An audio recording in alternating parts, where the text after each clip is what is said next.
How many times have you cheated on her in 8 years? 8 times, and then never again after that. I've decided it's time that, I confess this to her, regardless of which way it goes. I'll tell you this. What you did was stupid, and it was selfish, and it was hurtful, and you know that. So I'm not going to applaud you for what you did, but I'm going to applaud you for what you're doing.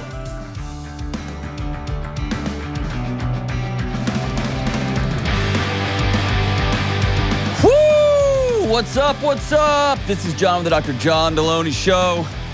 Coming at you live from Nashville, Tennessee, except we're not live. And I'm actually in a suburb of Nashville, so in Franklin. So most of the things I just said at the intro were not true, but this is the John Delony Show, talking about mental health, marriage, parenting, relationships, all the stuff. Back to school time, everything. And we are excited that I'm excited, man. I'm just not excited. That's kind of a dramatic. I'm just so grateful. I'm just so grateful that you all keep showing up and listening, telling your friends. If you want to be on the show, give me a buzz, 1-844-693-3291. It's 1-844-693-3291. Or go to johndelony.com/ask, A-S-K. All right, let's go to Steve in Charleston, South Carolina. What's up, Steve? Hello. Hello. Can you hear me? I can. Can you hear me? I can. How are you doing today? Outstanding, man. You're not from the southern United States, are you? What's that? You're not from the southern United States, are you? I'm not originally. Man, you've picked it up. Well done. Well done. I still talk like a Texan. I'm trying to get it out of there. Hey, so what's up, man? How can I help? Oh, this is kind of the first time I'm ever saying it out loud, so just bear with me for a minute. You got it. You got it. So in the beginning part of the relationship between me and my current wife, I was unfaithful. And at one point I ended up leaving because I accepted the fact that I was never going to tell her, and I was just going to hold it in and just never break her with that. And I just let the guilt make me leave the relationship. Later on down the line, I made another selfish act of coming back in with the illusion that as long as I am the man that I intend to be and plan to be and want to be for her, that this could just be a dark secret that gets hidden. And here we are years later, and it's eating away at me. And I've decided it's time that, I confess this to her, regardless of which way it goes. And I was just wondering some tips on how I can best convey this to her and support her during this hard conversation.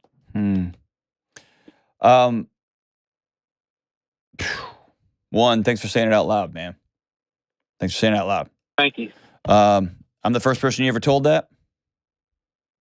Yeah. Wow. It all came around because of your show too. I started listening to you a few weeks ago, and it started eating up and firing up inside of me. And I finally realized that I can't be who I want to be holding this secret in. Yeah. And it's also kept you from being the person you've wanted to be all the time in the past too, right? You just find yourself here. Yeah, absolutely. I'm reading between the lines here. Did you cheat on her where you were dating too? Like you didn't leave your marriage, right? It was pretty much from the point where we started dating to up until I left years ago. Okay. And when you say you left, does that mean you just broke up with her while y'all were dating, or you left your marriage? Marriage. Okay. How long have y'all been married? Since we were 18. Not super helpful because I don't know how old you are now. Oh, sorry, about 7-8 years. Okay. How many times have you cheated on her in 8 years? In the first 3, 8 times, and then never again after that. So in the first 3 years, was it the same person? No. Tell me about people you're cheating with. Was it people you work with, girlfriends, people from Craigslist? People that on occasion that I went to high school with, and then just random people you meet over the internet. Okay. What happened 3 years ago that you said no more, and you've gone 5 years from violating your marriage? I realized that, those actions were were being selfish of me and just kind of feeding into a selfish behavior that I've had for a while. And I didn't enjoy it. I didn't enjoy being selfish. Every bit of it came with guilt, but I couldn't seem to keep myself on the straight path, and the illusion of not ever having this girl again and losing the opportunity to have a family with her.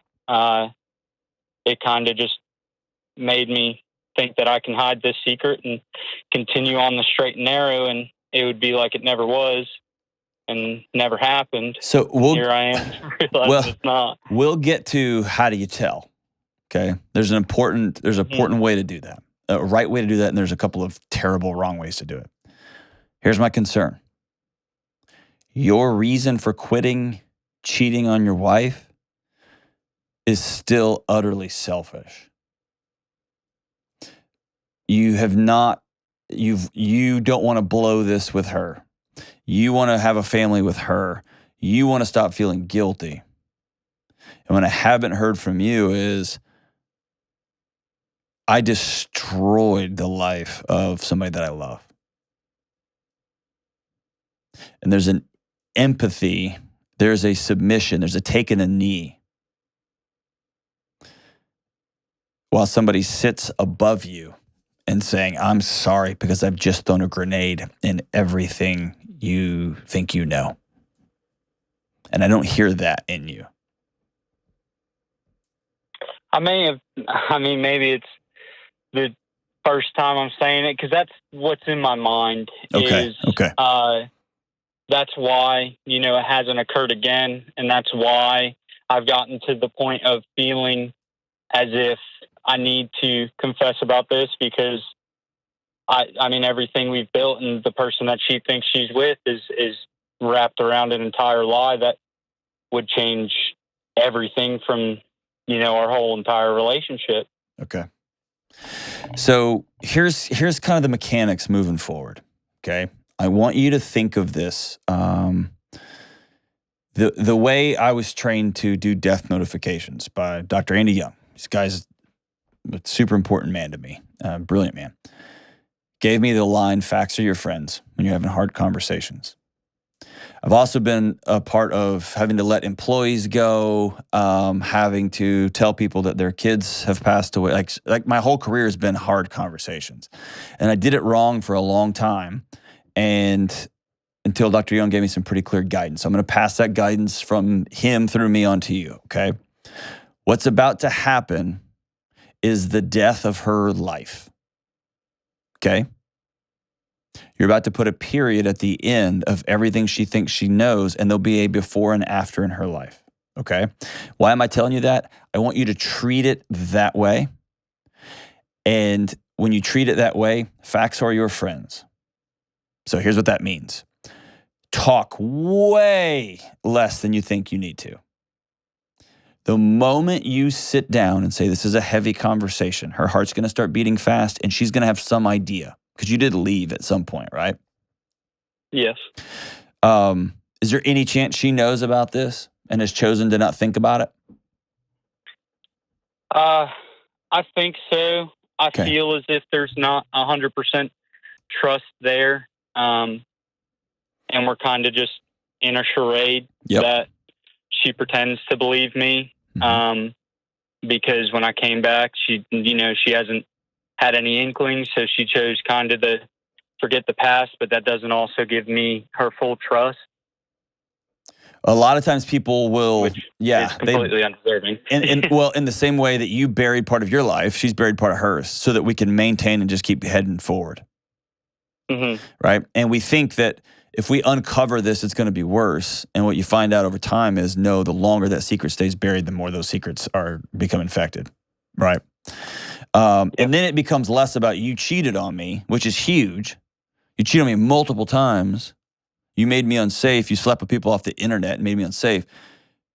2, was Christmas even real? Was Thanksgiving, right? So it begins to erode everything, right? So talk way less than you think.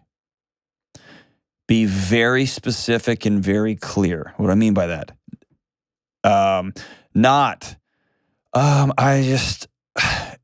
There were some times when I experienced unfaithfulness.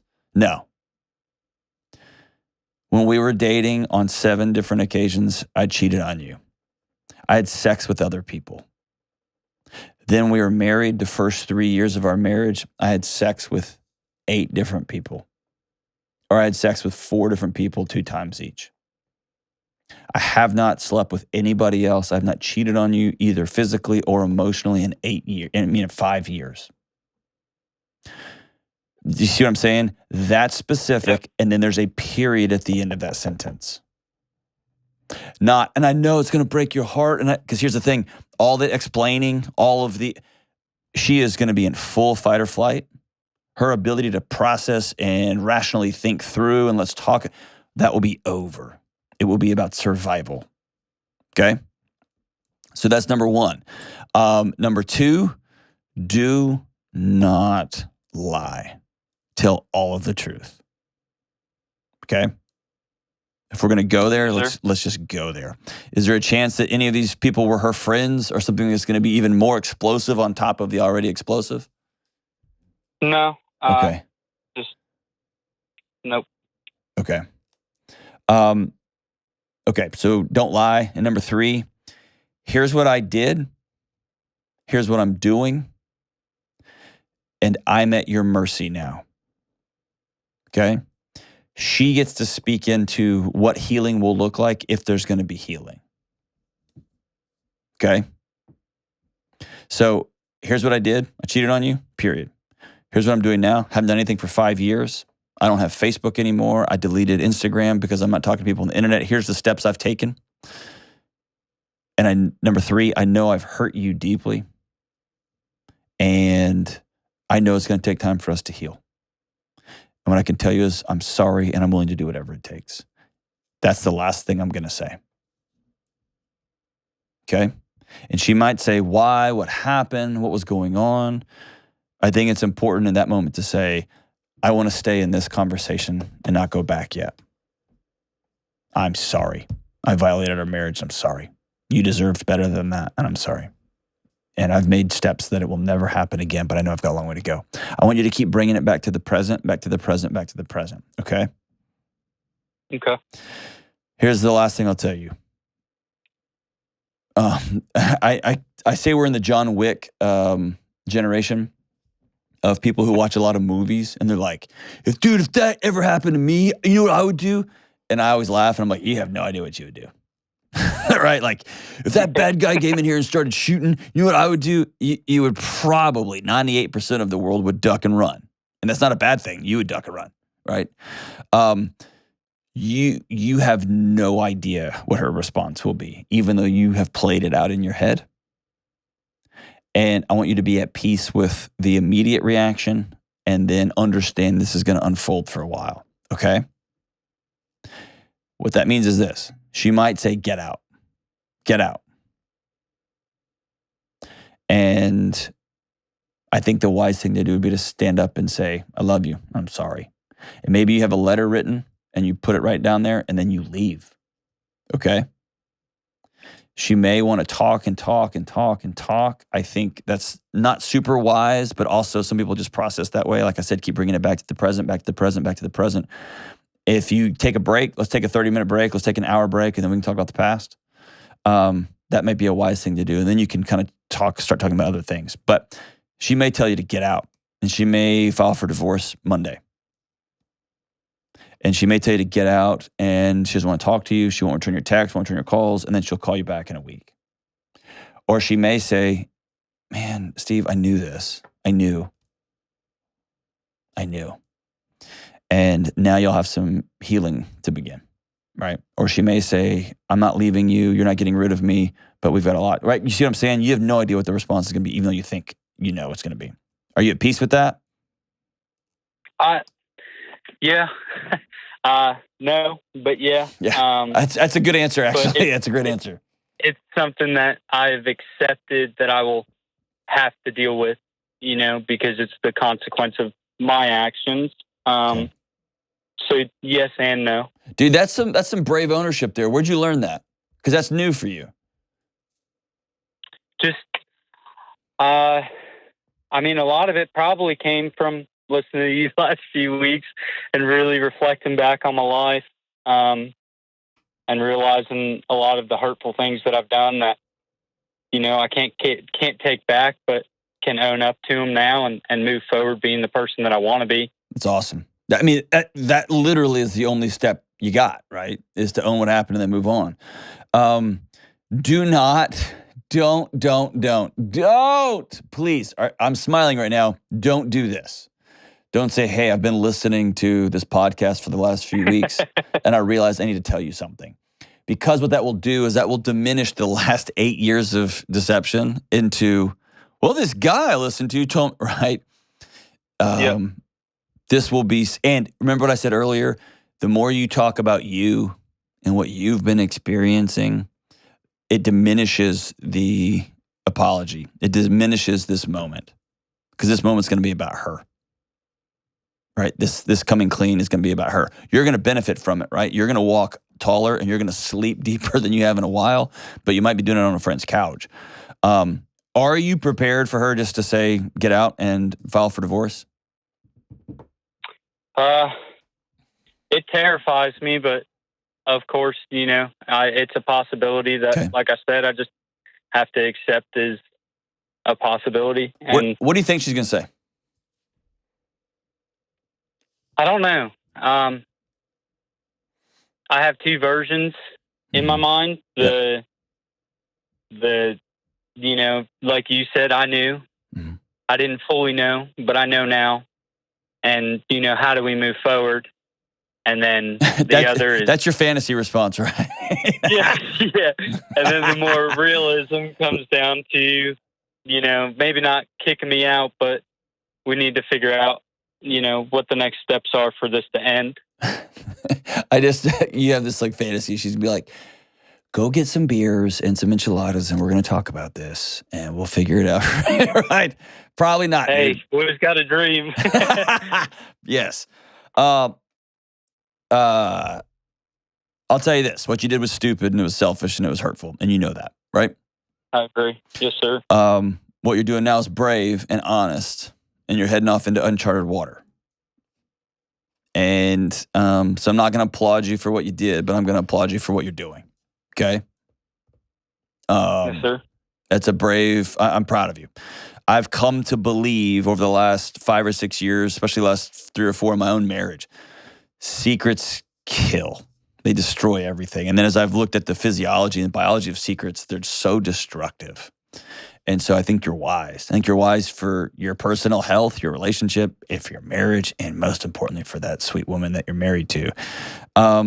Also, dude, I make no illusions about relationships have two players, okay? The time for, yeah, but you, and that will come in counseling on the back end of this, okay?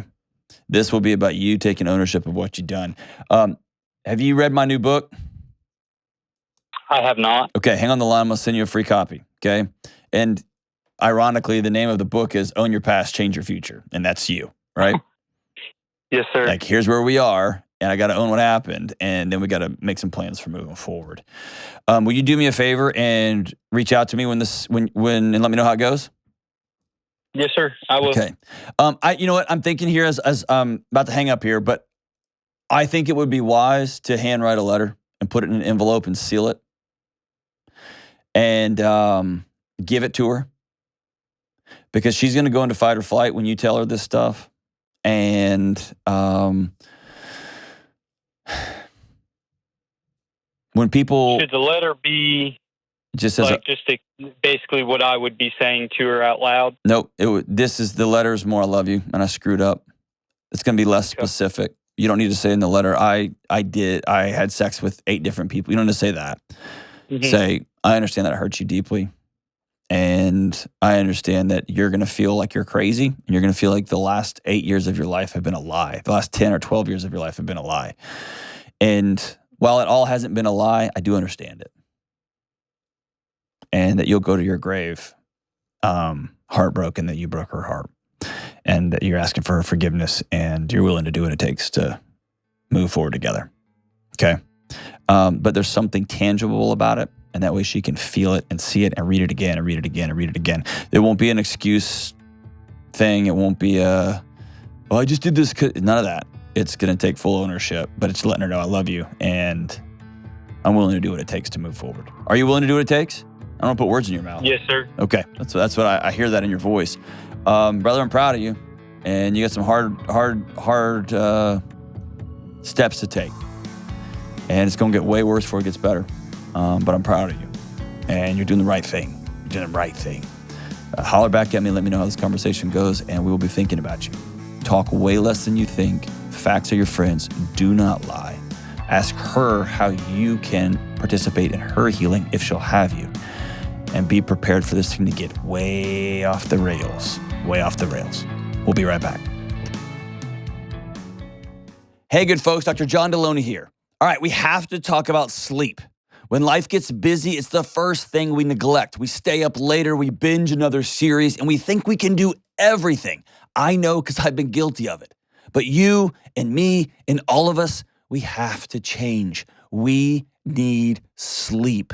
Sleep is at the core of every mental, physical, and relational thing we do. And I found a good night's sleep starts with a great mattress. And that's why I love DreamCloud mattresses. And right now, DreamCloud is running their biggest offer ever just for our listeners. You can get $599 in accessories plus an additional $250 cash discount. That's a total of $849 in accessories and savings. That's pillows, a mattress protector, and luxury sheets. It's time to prioritize getting the rest your body and your mind need because your mental health matters. So go to dreamcloudsleep.com/Delony or dreamcloudsleep.com and enter promo code Delony to get your new mattress today and enjoy $849 in savings and accessories. All right, we're back. Let's go out to Kate across the border in Ontario. What's up, Kate? Hey, Dr. John. Thank you so much for taking my call. Of course. What's up? Well, I called into the Ramsey Show in June, and I talked to Dave and Rachel. During that call, some boundary issues I have with my parents came up, and at the end of that call, Rachel suggested I dial up Delony, so that's what I'm doing. There it is. Once again, I'm bailing out Rachel because I'm just kidding. Love it. Can I give you some backstory? Yeah, I'd love to hear it. Tell me what's going on. Thank you. In 2017, my parents gifted myself and my husband a down payment for our home. It was very generous. They wanted to bless us. Fast forward to April 2021, we started the baby steps. Now we're on baby step 4 and 6. In December 2021, my grandmother passed away and left me some money. My mother, who's the executor of the estate, asked me what I want to do with the money. I told her my husband and I would like to use the money to complete baby step 6 to pay off our mortgage. She told me she wants me to use the money for home repairs and to put into my specific tax advantage retirement accounts. She wants the money to, quote, remain mine in the event of a divorce.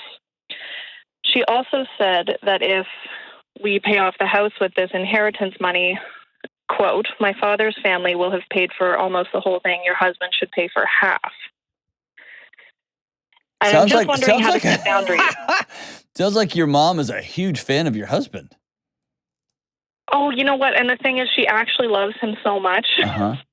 Is your mom divorced? Did she get left? No, my parents are together. I believe my dad was divorced prior to his relationship with my mom, but I only know that from a passing conversation that I heard in childhood. I don't know, maybe one day ask your dad that question. That'd be cool to know just where you come from. That seems like family 101. Okay, let me give some insider baseball to our listeners here. So Kate is trying to pay off all of her debts, right? So she found herself, did you have credit cards, student loan debt and all the stuff, owned cars, loans and all that kind of stuff? We had a car loan and student debt from my husband's doctorate degree, and it is all paid off, and we're so excited. Okay, awesome. Congratulations. Emergency fund is done. Sweet. So the average listener listening to this, there is a direct correlation to your mental well-being and your relational health and even your physical health and this idea of safety and the idea of autonomy. If your body knows you're not safe and the body knows you're not in control of your life, it will cascade stress hormones through you all the time. And we know from genetics and we know from behavioral neurobiology and we know from experiences, people respond in a number of different ways, whether it's anxiety and depression, all these different things to these stress response. And one of the chief stressors of our time, and if you look at a map, like a graph, and you were to chart the increase of debt in the United States over the last 100 years, it putts along, and then it shoots straight up.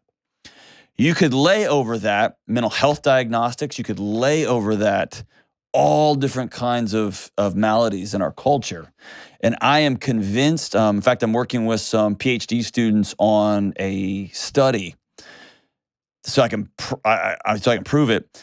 There is a direct causal correlation between the amount you owe on things and your well-being.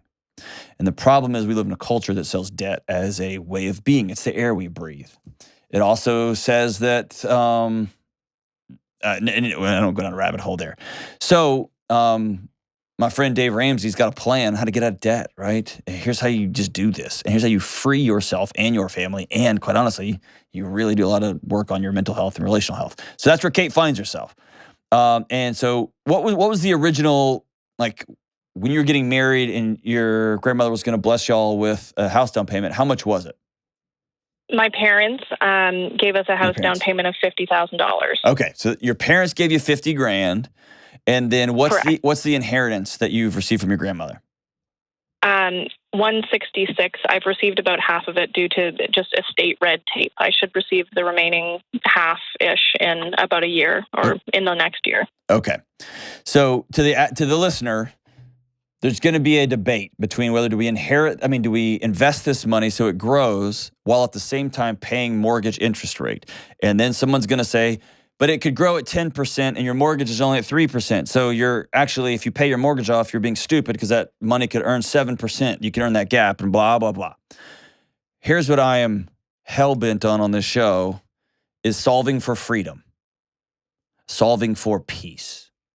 And in my personal life, you can take the 7% and set it on fire as far as I'm concerned, because I don't want to owe anybody anything. Because if I don't owe anybody anything, my body goes, whew.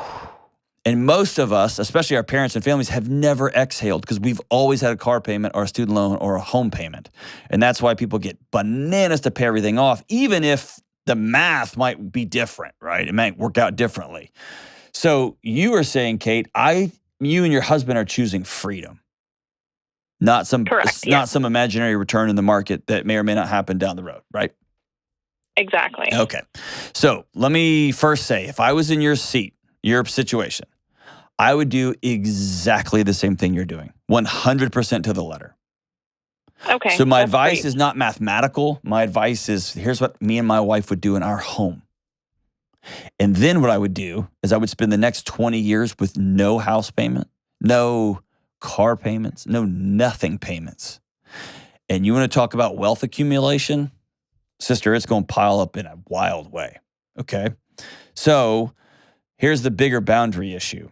And I'm going to be kind of direct with you, okay? I don't want to talk bad about people that love you and that you love, but I'm going to be pretty straightforward with you. Is that cool? I appreciate the directness. Thank you, Dr. John. Your mom does not get a vote. Your grandmother did not leave your mom a bunch of money with a few ideas for how she could spend it. She left it to you. And she left it to you because she trusts you. If you were a drug addict, you were struggling with addiction, you were struggling with whatever, you violated your grandmother's values, she would not have put $166,000 in your pocket and said, I agree. I trust you, do with what you wish. Now, when it comes to some arbitrary mathematical, whatever she's saying about your husband is dumb. That's just dumb. Here's the reality. You've gone all in with this guy. Do y'all have kids? No, we don't. Are you going to have kids someday or no? No, I don't think it's in the cards for us. Okay, so you're not going to have kids. So y'all, it's just ride or die, you too, right? Exactly. And I love him, and they've known him a long time, and they love him too. She's very concerned about like my personal safety. Yep. And I think she equates this money being, quote, mine to my safety. Gotcha. And what I would say is when you get married, and this is a very unpopular, man, I'm gonna get all kinds of great YouTube comments on this one. I'm telling you, Kate, don't read the comments on when this episode comes out. Oh, no, sir. If you go all in with somebody and you say, I'm going to get married to you, then your stuff is his stuff. And your cancer diagnosis is y'all's cancer diagnosis. And your inheritance becomes y'all's inheritance. And his debt becomes y'all's debt. Y'all are in this thing together as a single entity.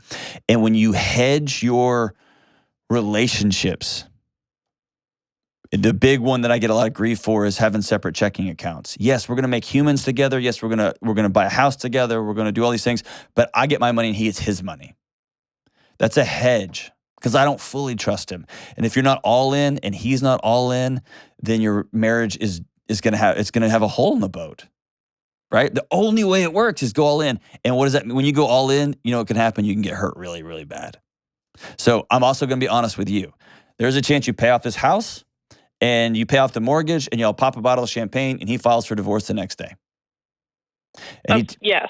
That could happen, right? That could happen. It could happen. And I said to her in a conversation, I think if that did happen, the next day or in 5 years, I think the hurt I would have would not be healed by half of 166. Yes! It wouldn't be healed by $83,000. Yes, exactly. Yes, and yes. And I think that's the other important thing to remember here is you've got $83,000. So let's say he takes half. Takes half of your house and half of the retirement and half of the whatever. You're still not starving, right? No. You'll still have your needs met, and you'll have a place where you can grieve because it would be a mess not because he just took your money, but he took your trust and your soul and all these things that hopefully are never going to happen, right? Right, exactly. But following your mom's logic up the trail, the next step is you need to keep something for you. And the next step is you need to protect yourself because you might get hurt. And the next step is you shouldn't have got married in the first place because that could lead to hurt. And then the next step is you shouldn't even date because dating might open your heart. And when you open your heart, you could get hurt. You see what I'm saying? Like if you follow the logic all the way up, there's nowhere to stop. The only place to stop is all in, right? So the best, sometimes I give advice here on situations that I've not experienced. I haven't experienced this, but I'm telling you 100%, if my wife, if both of my grandmothers have passed away, if I had gotten a check for $166,000 from either one of my grandparents, it would have gone directly to paying my house off. End of story. I feel very comfortable with the financial part of it. Mm-hmm. It's more just the relational part that if and when she asks, what did you do with that pile of money? Yeah. So here's the response. Don't want an ugly situation. Thank you. You don't get to choose the ugly situation. She might. And there's not a lot you can do on this end except be respectful and treat her with dignity and say, I'm doing what I think's best for me and my family. If she chooses to throw a temper tantrum or chooses to act like a child because she didn't get her way, that's a choice she's made. That's a grenade she's thrown, not you. Does that make sense? It does make sense. And so at the end of the day, I think a wise conversation, it sounds like you and your mom have a pretty good relationship. Is that fair? We do. We're close. We talk lots. We have disagreements. We've had fights, but pretty normal mother-daughter stuff. So don't get sucked into this is a math problem conversation because it's not. This is a mom who loves her daughter.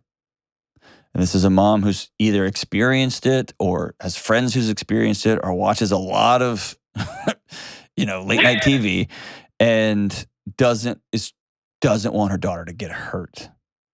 And the fact is you went all in, you got married. And so you are vulnerable and your husband's vulnerable and the chance y'all can hurt each other is real. And the chance you can love each other and get something better out of your life than you could have ever imagined is also real. And so here's the conversation I would have. or let me just be honest. Here's a conversation I have had when me and my parents have had disagreements. You raised a good son, and you raised me to be thoughtful and wise and smart and to seek wise counsel. Trust me with the decision I'm making on my life. And at least in my life, every time my parents have exhaled and said, you're right. Thank you for that. That's very thoughtful and respectful. And I think she might respond well to that. Yeah. And she can give you a hard time. And you can tell her with a smile on your face, if he leaves me and takes half of everything, I will pay for dinner and I will make a cake that says you were right. I mean, like, I'll acknowledge it. I love to bake, but I would hope not to bake that one. Yes, that'd not be a good one. I do know this is a delicate situation. I do think you are incredibly wise. And I think you are being a great steward of this money. By the way, is that what Dave said too? Please tell me I'm right. Oh, absolutely. Absolutely. Okay, you good. Can keep your job. Yes. Good. That's exactly what Dave and Rachel said and what Dave and George said in a previous call. And I feel very comfortable with the financial aspect of the decision. Yeah. It makes sense. I've weighed options, but this is the choice that feels right for myself and my husband. Yeah. So lean into your mom. Tell her, hey, you did a good job. You raised a good, smart, wise daughter. And I realized that marriage can hurt me real bad. And marriage can be incredible too. And I'm gonna choose freedom this time with this incredible gift. We're choosing freedom. And your gift plus grandma's gift gives us incredible freedom. And now me and my husband can put all of our money towards giving, all of our money towards saving, all of our money towards joy in our home and in other people's homes. And now we're gonna be free. And maybe for the first time in a generation, we're gonna be free. We're gonna be free. We're gonna be free. And man, what a blessing. It's pretty cool. Man, I hope I have granddaughters like you. I really do. We'll be right back. Hey, what's up? Delony here. I've got a word from our sponsor, BetterHelp. I'm always getting calls about burnout, what it is, what to do about it, and just how to live feeling this way. Burnout is when your body has enough and it says, I'm out, I'm done. It's that deep feeling of exhaustion after a long period of being overworked and overstressed and just fried. And most of us associate burnout with work. But burnout can happen at any area of our lives, and it can cause a lack of motivation, irritability, fatigue, or randomly crying at some random song on the radio or when somebody looks at you the wrong way. And that's why I love my friends at BetterHelp. BetterHelp Online Therapy exists to give you the chance to invest in your healing. BetterHelp is customized online therapy that offers video, phone, and even live chat sessions with you and your therapist. You never have to even see anyone on camera if you don't want to. It's more affordable than in-person therapy. Plus, you can be matched with a therapist in under 48 hours. And today, our listeners get 10% off their first month at betterhelp.com/Delony. That's BetterHelp, HELP.com/Delony.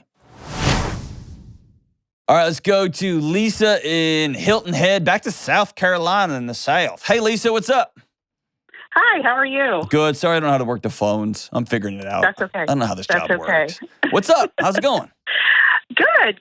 We have a college freshman, a rising college freshman, who is due to move into his dorm in literally 2 weeks and has recently come to us and said he is not sure he is ready to go to college yet and would maybe possibly like to take a semester to a year off and work instead. A little background about him is he's had a full-time job since he graduated from high school and has loved working. He loves working full-time. He loves making money. He's also a kid that doesn't like changes.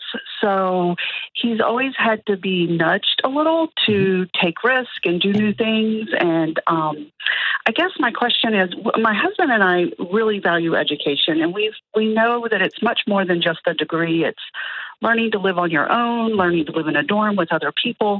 And we want him not to miss out on that experience. But I guess we want to know how to support him to make a good decision without pushing him in one direction or the other. I love this question, Lisa. So one, thanks for caring enough about your son to be thinking this way. And two, thanks for calling and asking. I often marvel at my parents. I tried to quit high school athletics when I was a freshman, and they said no. They wouldn't let me quit. And I got all bent out of shape and blah, blah. Ended up being the greatest decision ever. Things I did this morning in my, like the exercises I did this morning, the seeds were planted back when I was in high school. And my little brother quit when he was a freshman. They let him.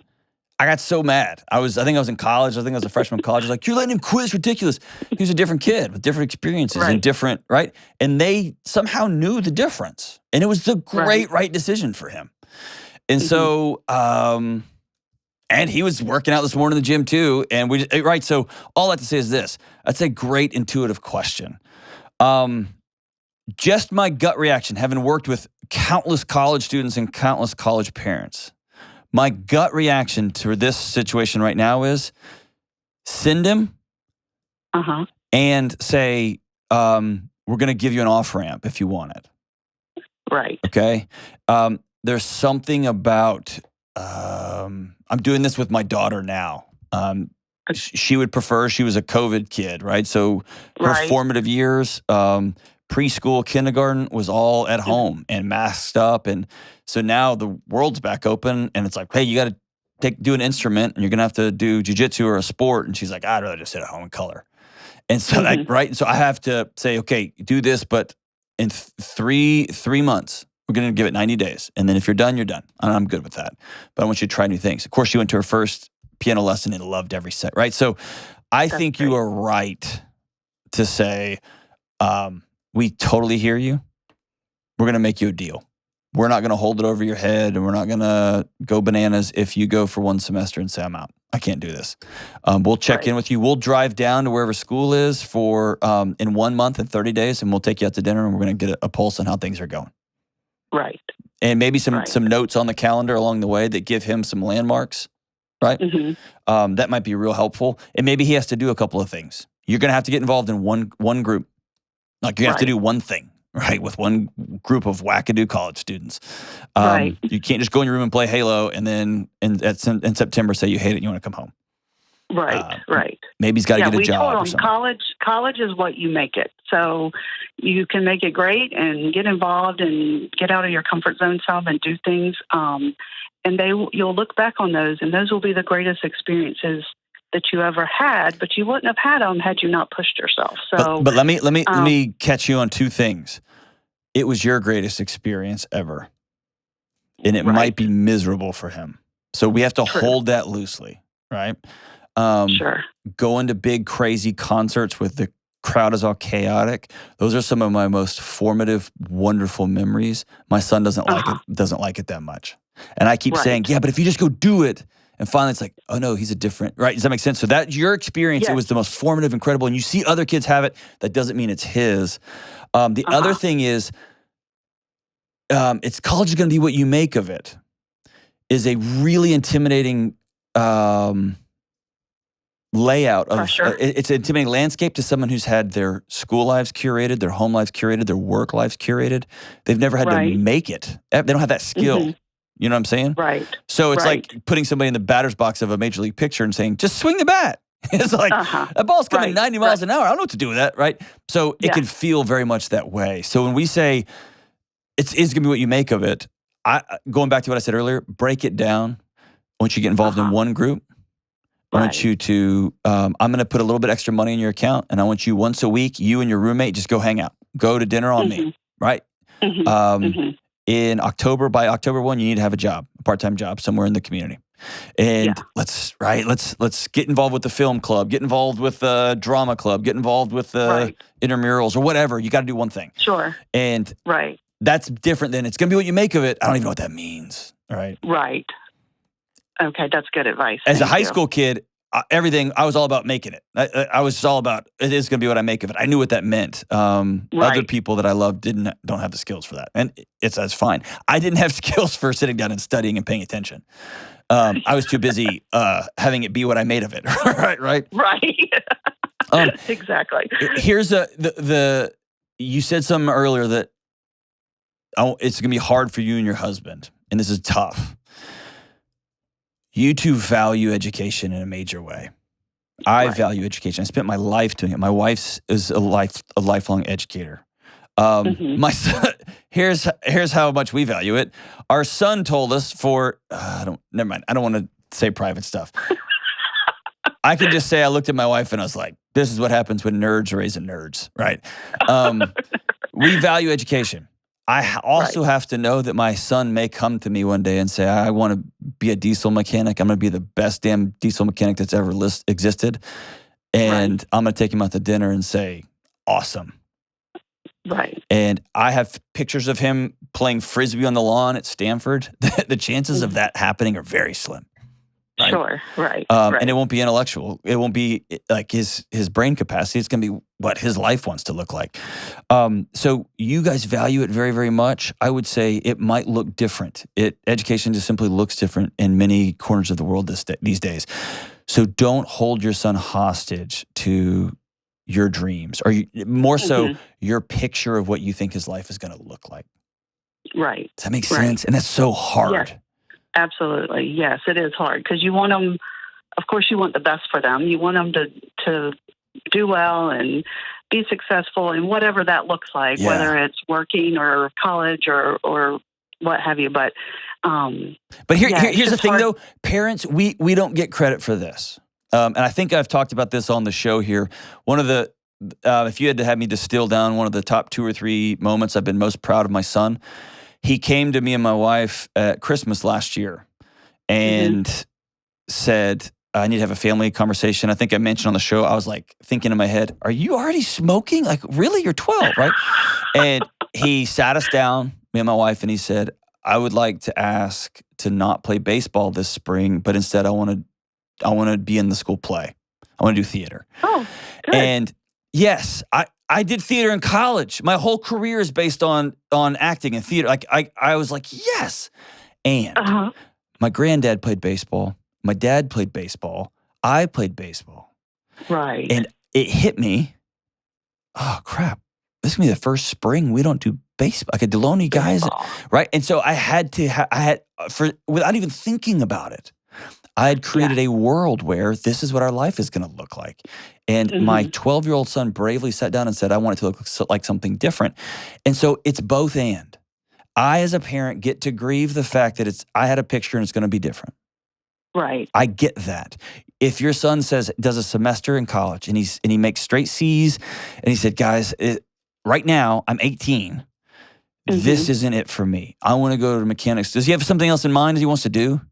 Well, his passion is film and writing scripts and doing like editing. Awesome. And there is a school out of state, much more out of our budget, and so that's not really an option right now. Right. It could be down the road if he wants to work and match the remaining portion to be able to go there. But to be able to go there immediately out of high school was not going to be an option. And I think there is some immense value in, like, a screenwriter's got to learn how to write first, right? And a videographer often has to learn what a story is and what an arc is and take a psychology class and a counseling class and be around wackadoo people and how to manage artists, right? All those things. So I would tell you, and by the way, you can't afford it. So that is what it is. Right. I think there's a way, whether there's a film major or a way to be involved in that, to get into your local theater program. There's a way to get into your local fill in the blanks, right? Right. There's a way to get that experience while also getting your feet underneath you as a freshman in college, right? So it's not an either or is what I'm saying. Yes. And it sounds like, based on what you told me about him, it sounds like he's just getting really cold feet and he's got another idea. Right. Yes. I think the fact that he's enjoyed working and the fact that he likes making money and he knows what his goal is as far as careers down the road, he's kind of thought, well, I don't want to waste your money and go into this school when maybe I should just go and save my money until I can go to the other school. But we told him, get your degree or at least get 2 years under your belt at the in-state more affordable school, Right. and then you can reevaluate, from there. Yeah. I'm a big so- believer, and I get some pushback on this. I got colleagues that disagree with me, and that's fine. That's totally fine. I don't believe in the phrase that education was wasted. Right. People often tell me like, "I was so stupid. I got a degree in teaching, and now I do this. It was such a waste." And I tell them it was not a waste. Right. I agree 100% with that. Yes. Even if it was finding out, if you told somebody, "Hey, it's going to cost you this much money to find out something that you never, ever, ever want to be a part of," sometimes that's a good investment, right? Right. Sure. Because I spent a lot of money chasing things that I'm like, I wish I wasn't doing that. All I have to say is, often the idea of that was a waste of time, that was a waste of money, is a frame of mind. Right. My first PhD in education was absolutely, I'm not doing it. I'm not using it at all. And it was one of the most valuable experiences of my life. Right. You know what I mean? Right. And so it's essentially priceless. You're exactly right. Right. But I could also say, "Oh, what a waste of time! What a waste of money! That was so stupid." It wasn't. Right. But I'm not technically using it, but I'm using it every second of every day. Right. All I have to say is, you know that that's more for the listener. And I do have a immense bias towards education. I do. And there's a truth there. So you're calling me, ask my opinion. I am biased. I also have worked with thousands of 18-year-olds, and man, they get nervous and they get scared and they think, And I think parental wisdom, especially not parental insane demands and parental, you're going to be a lawyer because it's going to make me feel right. That's not what you're doing. Yeah. You're saying, I know my kid, you need to go ahead and do this. Yeah. Right. Yeah. And I think that's love. Well, that's great advice. With a, circling back to the very beginning, let's put some markers on a piece of paper. We're going to come visit you on this day and this day and this day. You're going to have to let us know a group you've joined by this day. Right. If you are in the film club or in the theater department or whatever, we're going to come see you, whatever productions you do. And you and your husband like, "Hey, we got a budget for this and figure this out because we're going to go be involved here." And you come home at Christmas and sit down and write us a 3-page essay on why this isn't for you. We're going to read it. And we're taking you out to a fancy dinner, and then we're going to go look at other schools. We're going to go look at other things. Perfect. Does that make sense? That's a perfect plan. Yes, absolutely. Thank you for that advice. You're so great, Lisa. Your Words son's of wisdom. I appreciate it. He is lucky to have you. Parents, all parents listening, it is so okay. It matters okay. It's right. It's good to have a vision, a picture of your kid's life. It's also good and right to say, "I know you don't quote unquote feel like doing this. I'm your parent. This is what we're doing right now." And it's also wise and good to give your kids choices and options and exit strategies. We often make them either or. Either I go to film school or I do this. I want you to try this. I want you to practice this. I want you to lean into this. Be curious about this. I'm going to foot the bill. I'm going to help out. And if it doesn't work, I'm going to high five you. We're going to throw a party, and then we're going to turn left. And if that don't work, we're going to turn right.